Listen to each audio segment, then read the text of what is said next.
Мен қазақ халқының төл тәрбиесі мен тілі, діні жайлы, және де ең басты құндылық адами тәрбиені қамтитын ғибратты әңгімелерден тұратын арна аштым.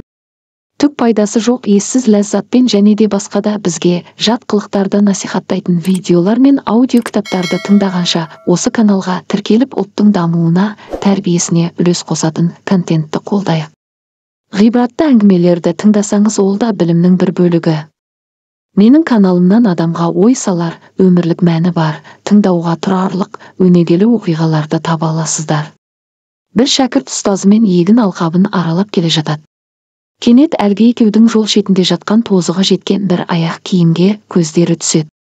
Шәкірт ұстазына: «Шамасы, мынау егінші шаруаның аяқ киімі сияқты. Тығып қойсақ қайтеді?» Сосын бір жерге жасырынып қалай абдырап сасқалақтағанын қызықтайық дейді. Сонда ұстазы: «Кедейлерді әбігерге салуды қызық көріп, олардың есебінен көңіл көтергеніміз адамдыққа жатпайды. Өзіңе бақыт пен шаттық сыйлағың келе ме? Онда оны мазаққа айналдырмай, керісінше аяқ киіміне ақша салып қояйық. Сонан кейін ғана не қызық болатынын тамашалайық» дейді.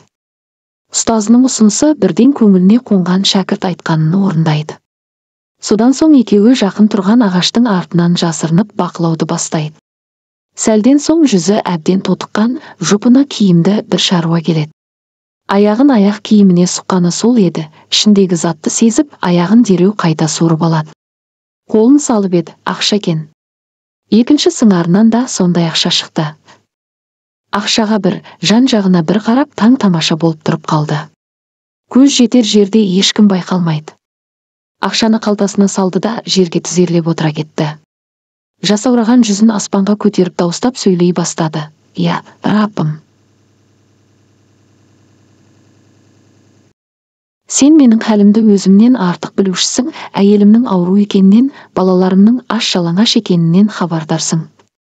Бәрімізді басқа түскен нәубеттен құтқардың. Шүкір, шүкір». Осылайша ұзақ уақыт жасын төккен күйі жаратушысына алғыс айтып шүкірлігін білдіреді. Манадан бері одан көз жазбай қарап отырған шәкірт қос жанары жасқа толып, қатты әсерге бөленеді. Шәкіртнің бойындағы өзгерісті байқап отырған ұстазы: «Қазір бұрынғы хәліңнен бақыттырақ екеніңді сезіп отырған сияқтысың. Алғашқы ойыңды іске асырғанда қандай күйде болар едің?» дейді. Шәкірті: «Иә, ұстаз, өмір бойы ұмытпастай дәріс алдым.